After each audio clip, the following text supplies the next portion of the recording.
Obladiabi, Mimbanyede, Omanye, Meha, Nefe, Afi, yani Ebane na wo.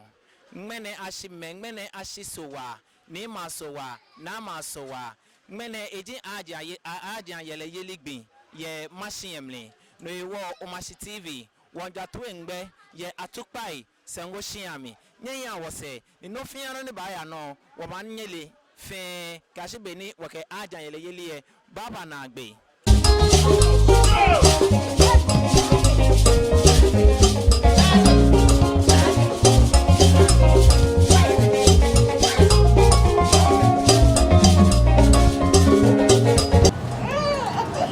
Uba badien no achile ke nibi yele ke woi ke to aba orake fe sani nibi no kwa ye yele otu fe ke ada keji otu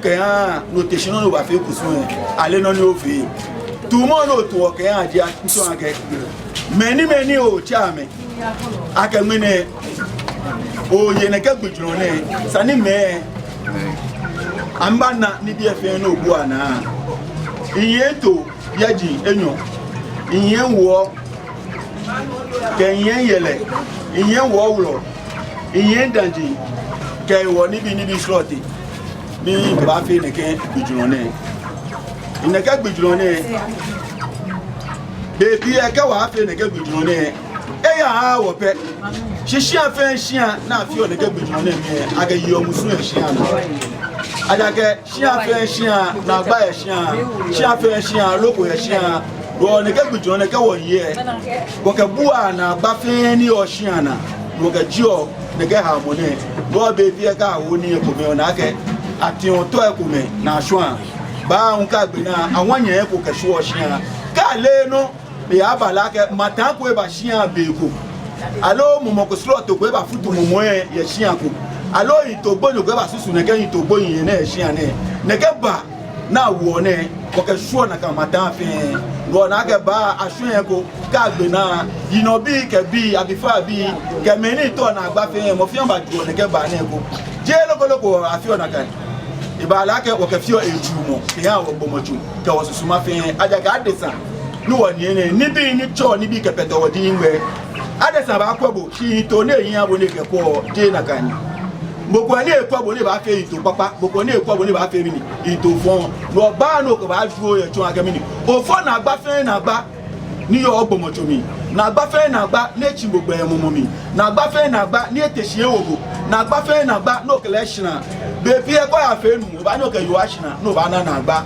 no ya fe yo mu ba no ke nu ashina no ba na gba no ya fe yo mu e ba nya balake nu we ke bobi no ya nu chefo ene me fe ke je ene me fe te no wala shi mi e fi o musun abo no adesa ko ye sanimi ni ochu oyi no ka ba wo ni me bo sile sa te amani wo na wo di ake da flat ke je o shamoko sanimi ni o fo e ni ta flat oto anga oto nuke yo ana bolele won sanimi ni ame duna to la ka mi janaba ni ke je o te wo ni me won che ma je won ame wa me na ka eju e pepe na me fi o ame no bo be fi aba la ke ame wo oba GaMashie na kejote gomi alo mochiri bono ba de che sana wo ba no duo e danimi ni opotesin anu be bi e won je me keje amete ya no na me hwedo kene ka ma je ni bi ame gbe owo na me ke wo nu mo fi am ke ko mi ni sala e danimi ni asin oje because matan no akọ e ni se sa no ke na matan ba fe mi ba bo to wi ami ko wa ja ke mi ni ehin se ne me fe bi ane e ka wotesin wo ke o wo ba le nu mo yo e ba gbo Yesu egbo ka ile wo bo si lati nke gba lo Muhammad e ba fu fe mi si wote me ko me wo ni kase mo anu wo ya ke je na ka jibe ni yo wa nyo nye gba lo se wa nye nye Yesu se ke ji ogbeji ana to ya ja no fi anu ole no bi o e ya na ka bebe wo ene me fe no na ni wo fi eni eme ki ya wo gbeji ana to ke wo je si ni keke ji wo gbula pan ko yo wala si mi e ko ni pa mi ni e ba se wo yin be se wo ene wo to ne ke ma ja gbeji ana to e wo mi ya kusu no abo chemegele ma abo obolo ma wo bo ma no bo won no bashikon obonui obola koyo che ketei ino fia no mi ni achobo no dumoni yo ae na ngene wo wo chobo e no fia no wo ke chobo e won che wa kosumo na baba mi o yin to baba mi o momo baba mi o e wala baba mi o sra foi o kaka lo e katabilo e ka me no pray yoshi na ba ye obu adesan me no wo no fia no ko chobo na mi won ba ne no mi chobo o sra ke na ba ngbe fon yin to fon momo fe ni ati ami e ba dia mi o no ke chobo no ae ba ye ba du mo mi no yo bo ni to bo yin ke mo bo yin fa ayase na wo yo e wale ko sumo na mi mo en ga shipon ni bo mi wo ni o ni okun oni bi han o mi chebo o sumo na baba mi ba pe keshi no ye bua na wo dromo o e wale ko dun ni ami wo e yo wa e wo yo ba mi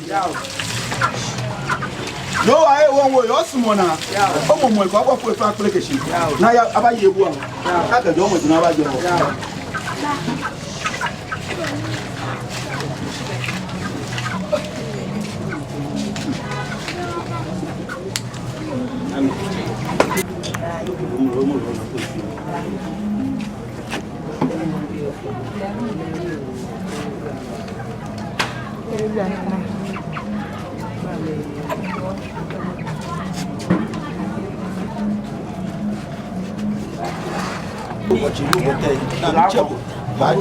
Chipon, buy go no look at Jomo Jinabajo. In a back at Jam fire said. Now, taking and tau, me change the Bible and make a Jomo Jinabajo and Yaya Nebo away. Now, me check Shana Momoy, a bay. Waji, Casusumai, I design, Niba in Shana for me change the Gakan whenever I go to Jomo Jinabajo. No, I never joy, hey, need to go into a small going fire. Say, now, Oko Kakwele, me change, minimum to a German church and change into phone, Kaisumo Fonko. She me change, Yanuyan, Abode, Noya, Swelemon, Bewale, Kunieli, Katuenjole, Kanoba, Kakudomo, and your year of your army. Now, one over Bane, war. Warrior into Bono, she won't walk him in Noyaba. I can pick a wife in by a say now. It to point a small boy if any at the shower. I call it fake. I say, now you can nearly have me while I see me. $20 while I see me. Noyaba me while I see me. Anunyaba me while I see me. Agbojaba me while I see me. Now one pin a cut your money. Can you take a tammy? Now call your buy a bow. Muba buy a bow. Laba buy a bow. Spumba buy a bow. Cheba never ya bow. Now, as la why. Me tell me power, la power, power, power, spump power, body power, che power, te power. No power, as la why power, what power. Neka Jomo Jono Kaba Yabo, Neka Jomo Jona Nia was say. You are no fear no me. Now, why Musu was your eh? Now, Bafini or La Shinemie won't be a Mofia Monica in the Yawo, Banemi. The way I show La Shinemie now. $20 by $20 by now one big na yabo aje kumiami aje chiami na je tami na je nuami aje cheketami dade ka kosokoso ami fina ka fimo momo mi kailo mi fina adu mi na je o na ke Jomo Jinabajo na shishije bi ni bato ni chon le pe ni aka cho mi na wondi ni ke Jomo Jinabajo na money adu awo le adu papa awo nyon kalana Sonde kalana, lady kalana, baka kalana. Na, kaji achoe kapote ngele kono niesa. Neka aye wo moshini, eka aju wodeni, eka afte wodeni. Na, chikon, kaji opota kota mona kamon. Kaji modu mo koyo mile na, ka koyo biwa.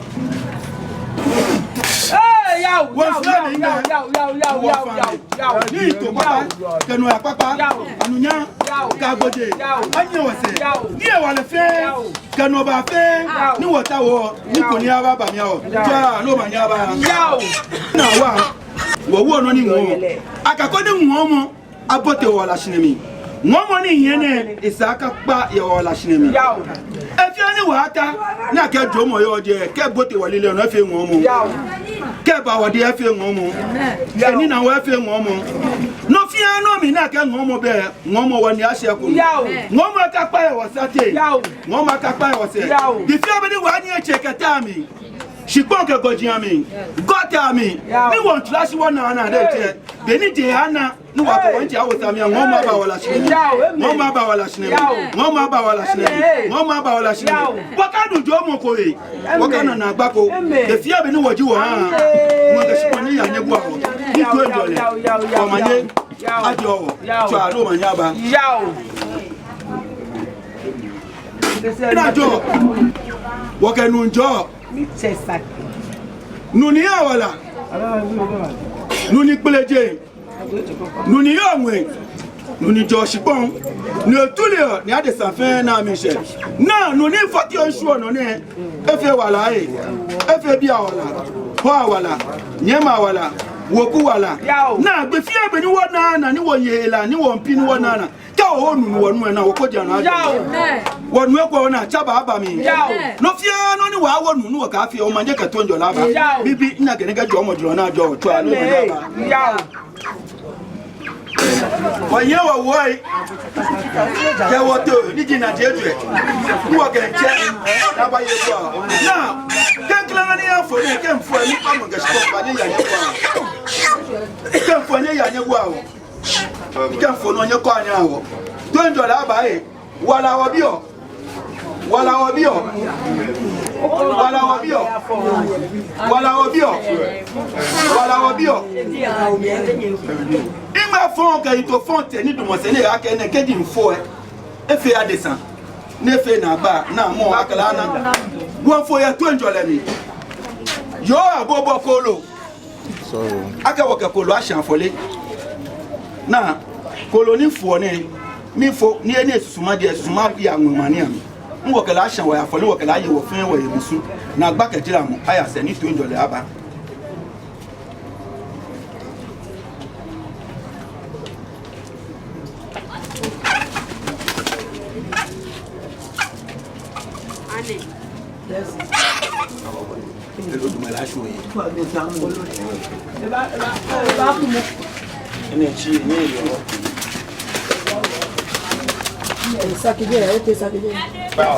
Twenjole aba wasate Twenjole aba wasate musu fe musu na gba fe na gba ni yo anu ki ase hawo function abel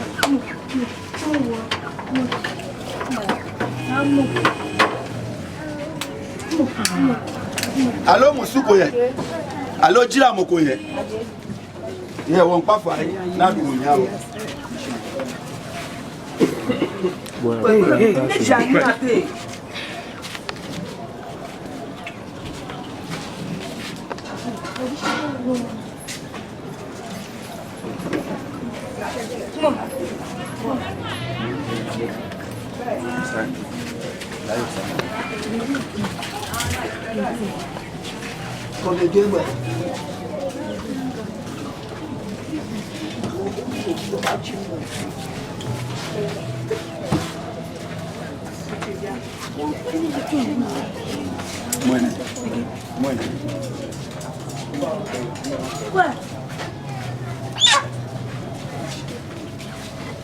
Musuka na gba kejira mu joni wo ngo wo fun tonjo laba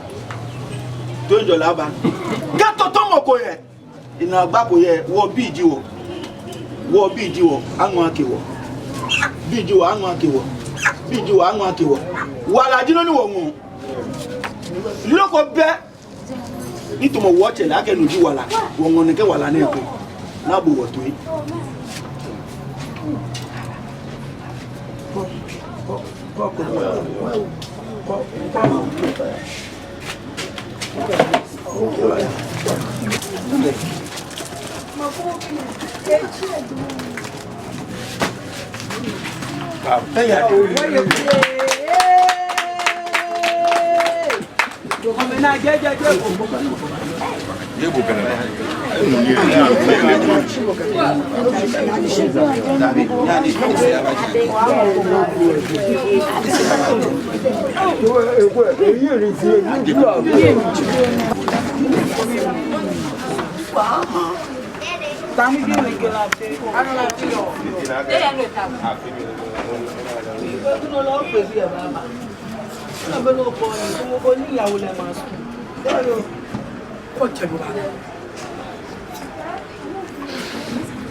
Ghanaian boy must be.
We want you by you. Kaka turn and the fun about fun and you mean about fun. Local bed. No one being let one name. I'm an Agam, I'm a Jam. I'm a shaded family working with me. Nobody and you go and you get your motion about Jam. Nina back at Jam. Pim. Now, Monica a mommy. Monica a mommy, she is small. Cat a tracoy book. Ni phone bote mami ko akande ko shena kama ukona akande ko shena kama ukona akande shekumo na kama nguma no fiona meka baje ni adesa ne ba ke dumo se ni ekwo be ne ba fe na kanie ba yen na wojula na kanie ame susumo kama yito na ke ba mun na shishe efo manje wonchane fo manje ni $2 ba ni anunya ba na efia de akoyin anunya ke we wongbula aka fine anwa ai ni to gboyin ke sumo gboyin fe aka shina mewo $2 bo manje anunya agboje wo bi kudomo ajaga elo emi wo yo keni kudomo ya ba wo fe wo ajo wo papa no tele ke fele be fa ko wo manje ba wala shi twa come party yo ya la no no pa me chamo asa o ba yo foi na mo na e je wa bi ba fe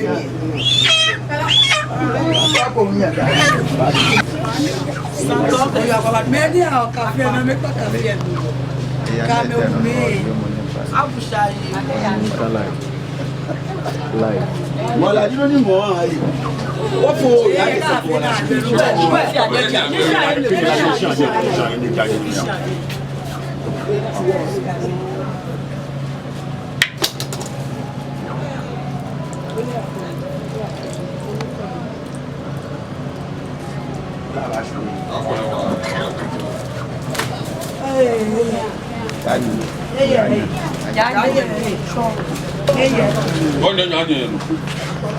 no siete, vos no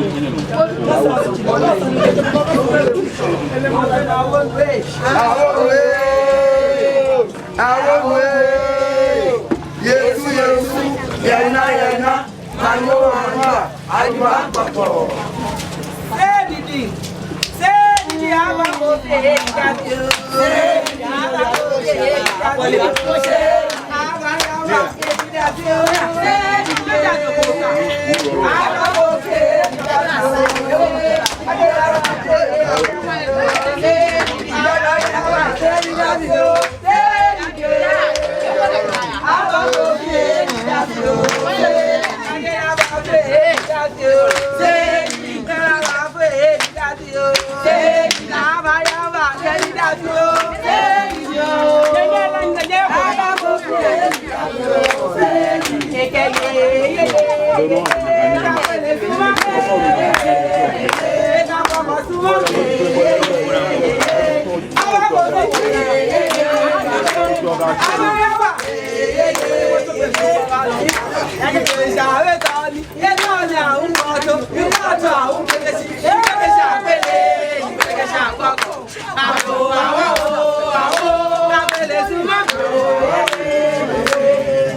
Hey, wake up.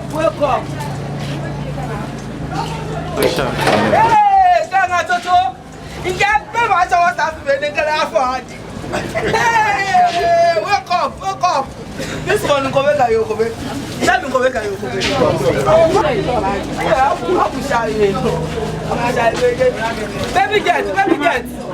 Baby jet. Baba. What's happening on the cast? Ba.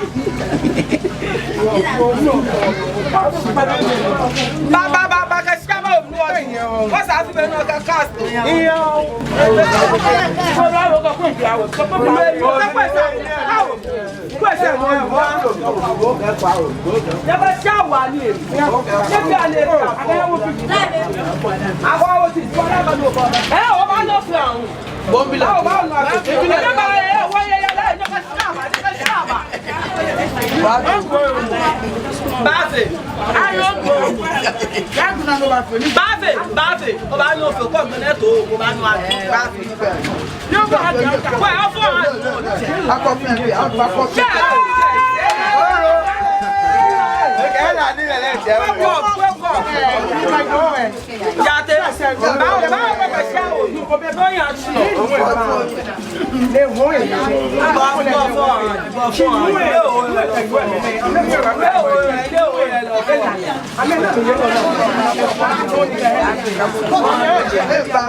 You better fought to bear, but you fought to go.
Yele va pas maintenant. Ouais, management